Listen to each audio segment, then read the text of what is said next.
7 horas con 41 minutos. Damos la bienvenida al abogado Ismael Quintana, catedrático universitario, experto en Derecho Constitucional. Abogado Quintana, ¿cómo se va perfilando el gobierno de Daniel Noboa en esta segunda fase? Hay algunos hechos relevantes que se han dado ya, a más de los anuncios del día de ayer, en el cual se cambia el estilo de comunicación del gobierno, relegando al ministro que no dejaba de generar polémica en cada declaración, al ministro de gobierno. Ahora se ha puesto a una comunicadora, Catalina Jaramillo, para ser la portavoz del gobierno de Daniel Noboa, y el día de ayer hizo anuncios que son significativos, incluso en materia económica, pues las intervenciones que se proponen de concretarse, todas ellas, bordearían unos 500 millones de dólares. Por otra parte, hay dos proyectos de ley económica urgentes que se ventilan en la Asamblea. Le damos la bienvenida. Bueno, buenos días, queridos amigos. Un abrazo para ustedes a la distancia. Un saludo también cariñoso para la audiencia de Antena 1. Bueno, pocas cosas han cambiado desde mi punto de vista, al menos en el gobierno nacional, empezando por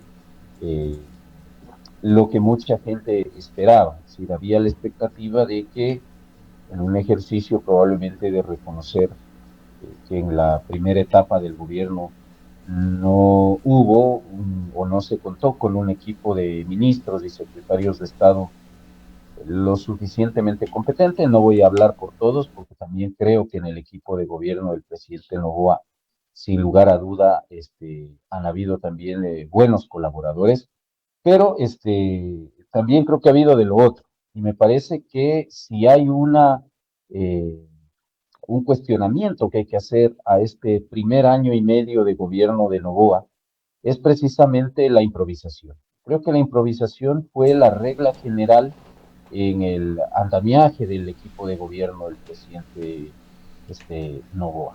Entonces, claro, digamos, cuando viene esta nueva etapa, llamémosle así, este primer periodo ya completo de gobierno, había la expectativa de que haya un cambio en el equipo de gobierno, insisto, haciendo un ejercicio, digamos, de autoevaluación, de reconocimiento de aquellas áreas en las cuales el gobierno había flaqueado. Con ustedes que han tenido la generosidad, que tienen la generosidad de invitarme habitualmente a conversar sobre algunos aspectos.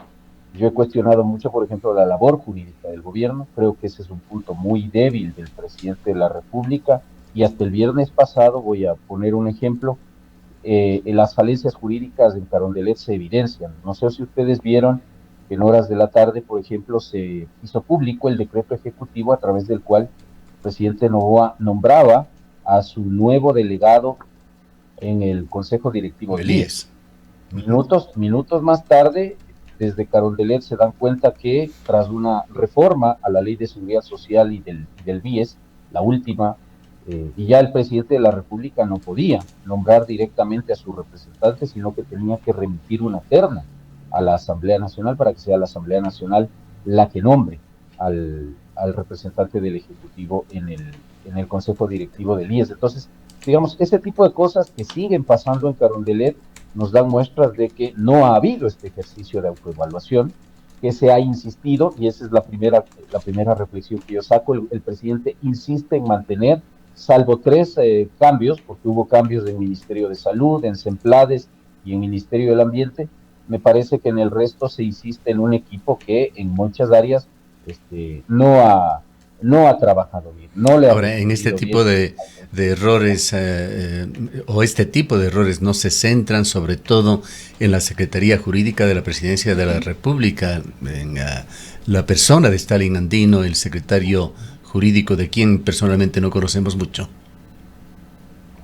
Sí, efectivamente, por eso uno esperaba que tal vez luego de algunos reveses jurídicos que ha tenido el presidente de la República, por ejemplo, lo que ha pasado con los decretos de estado de excepción, lo que le pasó en su momento, más allá de las consideraciones políticas que por supuesto también hay que tener en la relación que él terminó teniendo, que era una muy mala relación con la Asamblea Nacional, que cesó en funciones del pasado 14 de mayo.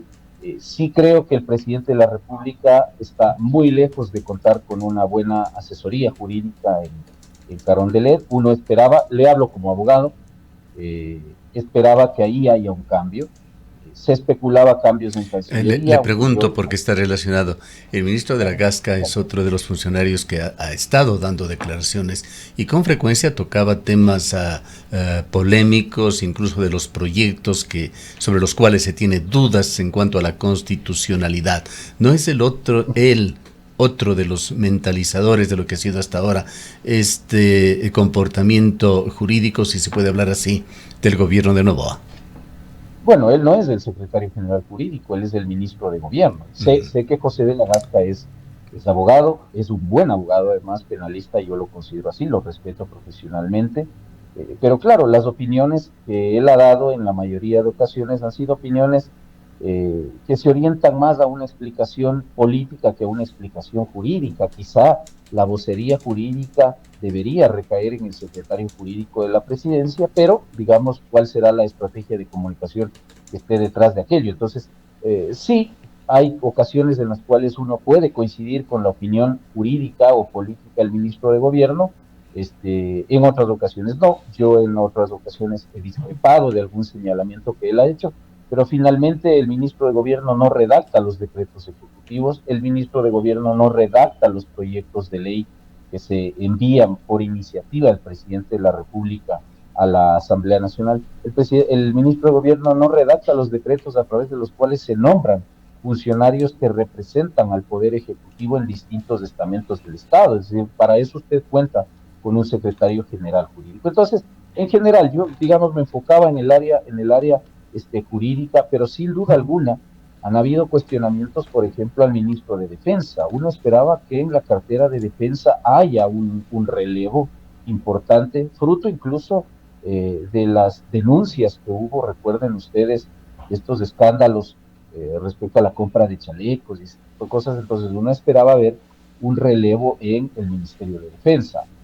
El problema de la seguridad continúa, por lo tanto quiere decir que la cabeza del Ministerio del Interior probablemente no está funcionando. Pues uno esperaba un cambio en el Ministerio del Interior, pero eso no ha pasado. Y en otros casos lo que usted ve es el enroque de institución a institución. Entonces, por ejemplo, en Economía y Finanzas, la funcionaria que estaba en Semplades pasa a ser nombrada finalmente ministro de Economía y Finanzas. Entonces, continúa dando la impresión de que el presidente de la República no tiene propiamente gente que le rodee, gente probablemente competente, que le rodee y que le ayude a construir un buen equipo de gobierno. Y sin duda alguna, si usted no tiene un buen gabinete integrado, claro que genera dudas de cómo va a ser el manejo del gobierno en cuanto a política pública. Por supuesto, espero darme yo con la piedra en los dientes y espero equivocarme y espero que la estrategia de la continuidad,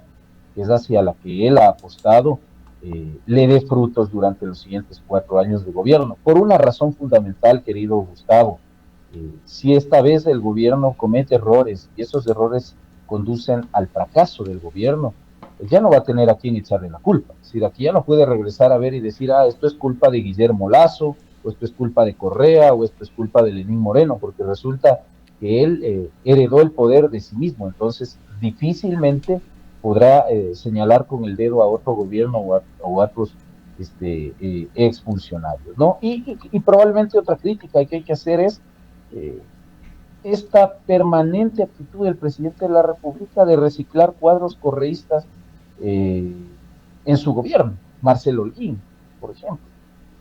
Ayer se nombraba la vocera de presidencia, que de lo que se veía en redes sociales era una persona que no solamente atacaba fuertemente, porque una cosa es cuestionar y criticar al poder y otra cosa es insultar, y otra cosa es faltar al respeto, y me parece que ahí hay una equivocación en el nombramiento de la vocera. Lo digo con todo respeto. El presidente no ha sabido entender que la elección de la que él proviene es una elección cuyo electorado, cuyo 54, 55% finalmente no le pertenece a él. Es decir, se trata, parte de ese 55% es el electorado que votó por él, no por él propiamente, sino que votó en contra de Correa. Entonces, es prácticamente desoír ese mandato popular que en las urnas dijo que no quería correísmo. Si la gente hubiese querido correísmo, votaba por la señora González. Así me parece que esos primeros mensajes que se van dando preocupa, se lo debo decir con toda franqueza, a mí personalmente me preocupa que el gobierno se vaya a convertir en una agencia de empleos de los traicioneros del correísmo, y eso a mí no me parece lo adecuado. Ahora, abogado Quintana, muy buenos días. Pues mucha de la gestión del presidente de la República, Daniel Noboa, necesariamente va a pasar por la Asamblea Nacional. En un primer momento hay 2 proyectos de ley con el carácter de urgente que están ya siendo analizados por los parlamentarios. Hubo un apoyo mayoritario inicial. No determinante quizás por el momento o más bien frágil en favor del presidente de la República. No obstante, ¿cómo ve usted esta forma de gobernar del presidente a través de proyectos económicos con el carácter de urgente frente además a una de las propuestas que todavía está pendiente, que es la reforma constitucional o la convocatoria a una constituyente? A ver, usted topa varios temas, ¿no? Y yo pienso que en esto el gobierno está viviendo un espejismo en lo que tiene que ver con su relación con la función legislativa. Naturalmente se construye el 14 de mayo, el 14 de mayo que se instaló la Asamblea Nacional, se construye una suerte de acuerdo que lamentablemente no es un acuerdo programático, es decir, no es un acuerdo que se haya elaborado sobre la base de una agenda legislativa común entre las bancadas que forman parte de esta frágil mayoría, como muchos la han denominado. Me parece que es una mayoría que se construyó solamente para repartirse, en el buen sentido de la palabra, las diversas dignidades en la Asamblea Nacional y las comisiones especializadas permanentes. Creo que el acuerdo no va a ir más allá de eso, salvo ciertos temas puntuales, pero me parece que ese acuerdo se va a ir diluyendo en el tiempo, y basta ver lo que pasó hace apenas 3 o 4 años en el caso de Guillermo Lasso, y por eso creo que el presidente Noboa no se ha reflejado en ese espejo y no ha sabido aprender de la experiencia ajena. Entonces, claro, en un primer momento se hace una oferta de campaña respecto de una eventual asamblea constituyente.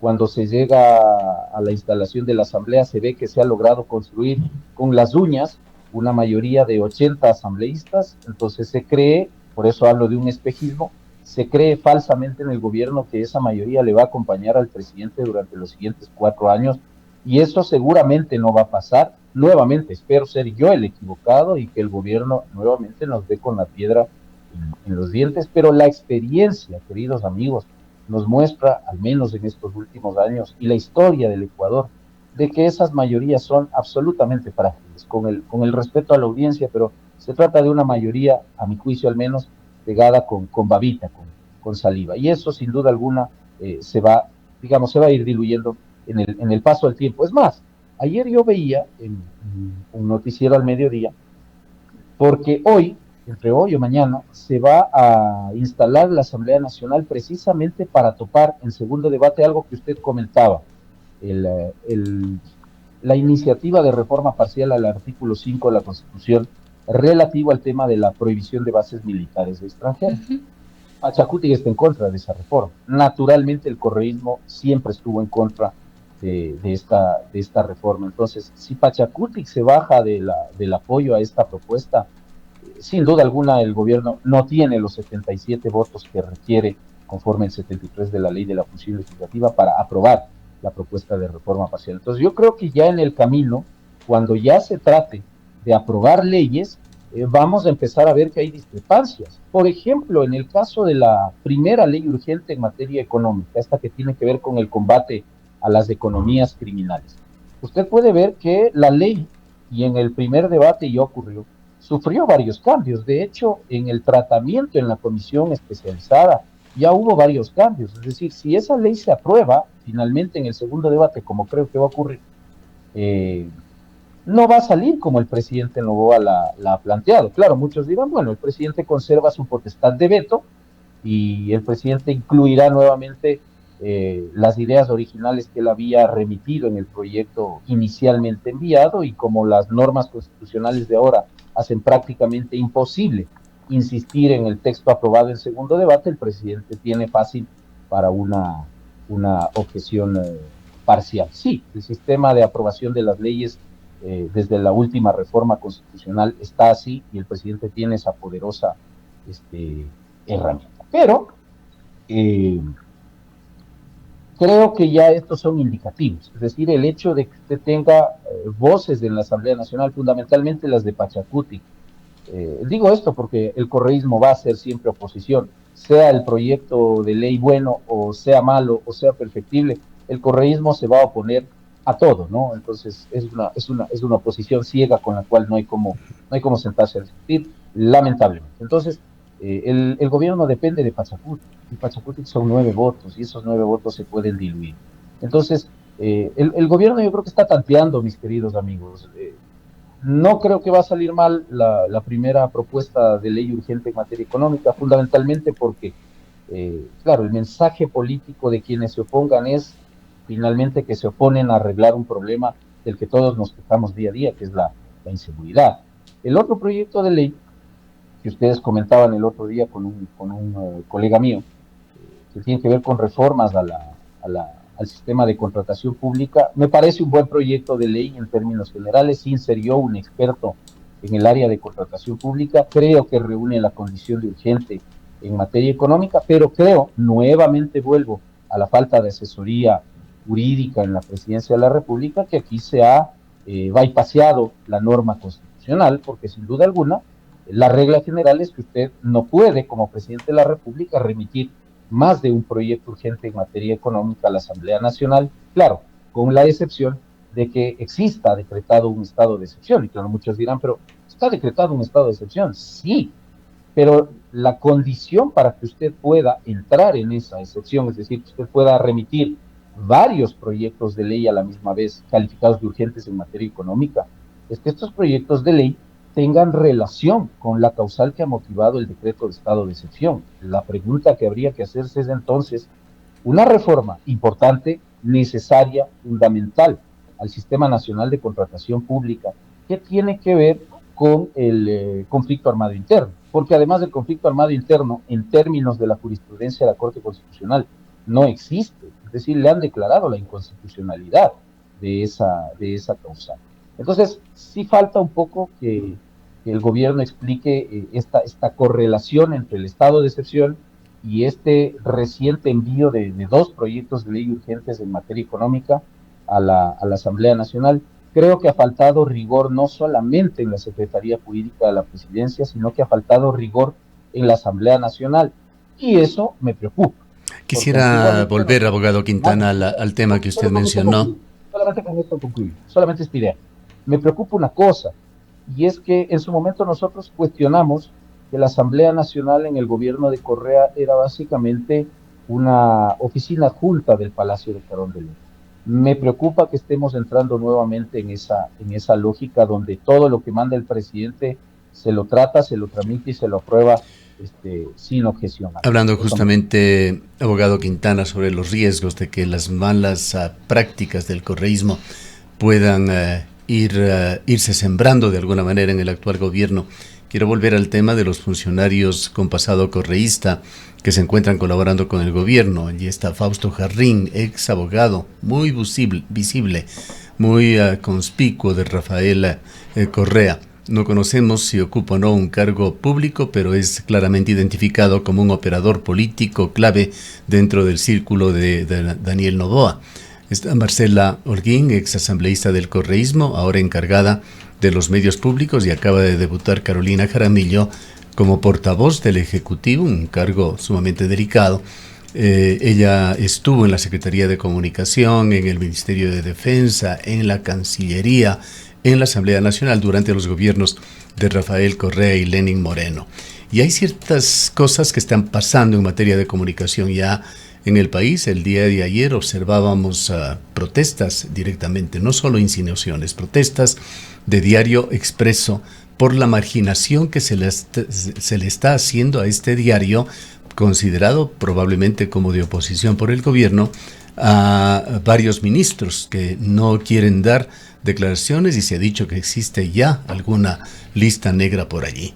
Y quisiera advertir además otro hecho muy delicado que está sucediendo en Ecuador: la dilatación de un concurso radial que se hizo en forma previa al inicio de la campaña electoral, que continuó durante la campaña electoral, durante las elecciones y ahora con los resultados electorales, con un pronóstico aún reservado. No se sabe qué deriva va a tener esto, pues la Arcotel, la Agencia de Regulación y Control, postergó una vez este concurso debido a la solicitud, en este caso, del gremio de los radiodifusores, pero en una segunda ocasión tras las elecciones decidió postergar una vez más por 30 días que se cumplen en esta semana. A mediados de esta semana se cumple ese plazo, el segundo plazo para el concurso de frecuencias, que ha significado un gigantesco estrés para...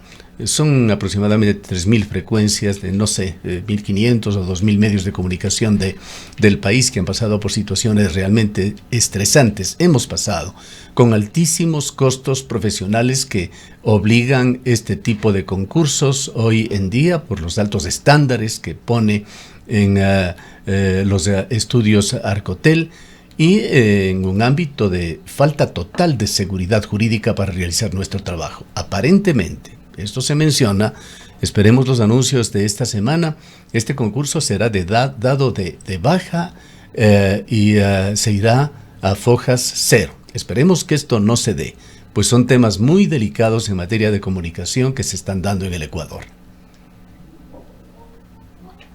Bueno, sí, a ver, dos cosas, ¿no? Y usted mencionaba a las tres personas que están muy cercanas ahora a ADN y en su momento al correísmo. Pero ahí está Ferdinand Álvarez, y ahora es una de las estrellas del grupo parlamentario de ADN, un acérrimo correísta, ¿no? Que hasta el año anterior era un acérrimo correísta y hoy es fiel opositor al correísmo. En la legislatura. Ajá, efectivamente. Diana Jacome, que en su momento fue una comunicadora, una periodista absolutamente vinculada al correísmo. Este señor Peña, que salió del anonimato y al día de hoy se ha hecho famoso por el transfugismo político, por su camisetazo. La otra señora de Los Ríos, esta asambleísta que usa el sombrerito, no me acuerdo ni el nombre. Entonces, estamos hablando básicamente de una colección importante de figuras del correísmo que se han mimetizado hacia ADN. Entonces, ese tipo de cosas me parece que en el gobierno hay que evaluarlas y hay que cuidarlas. De ahí lo otro que usted decía, pues sí, varios proyectos quedaron paralizados fruto de la incertidumbre que en algún momento supone la elección. Usted habla del concurso de frecuencias, que me parece que es importante. Quedó también, por ejemplo, hablando del tema comunicación y telecomunicaciones, los procesos, por ejemplo, para renovar los contratos con las operadoras telefónicas. Ese es otro tema que quedó ahí pendiente. De tal manera que, bueno, vamos a tener que estar vigilantes de que estos procesos, que ahora sin duda alguna van a tener que reactivarse, sean procesos que se lleven a cabo, sobre todo respetando el ordenamiento jurídico, que es lo elemental y lo esencial que se le pide a la autoridad administrativa, a la autoridad pública. Bien, queremos agradecerle por su presencia en esta mañana. Un abrazo, queridos amigos, buenos días. Declaraciones del abogado Ismael Quintana. Él es académico y experto en Derecho Constitucional. Son las 8:05. Por años trabajé como chofer de un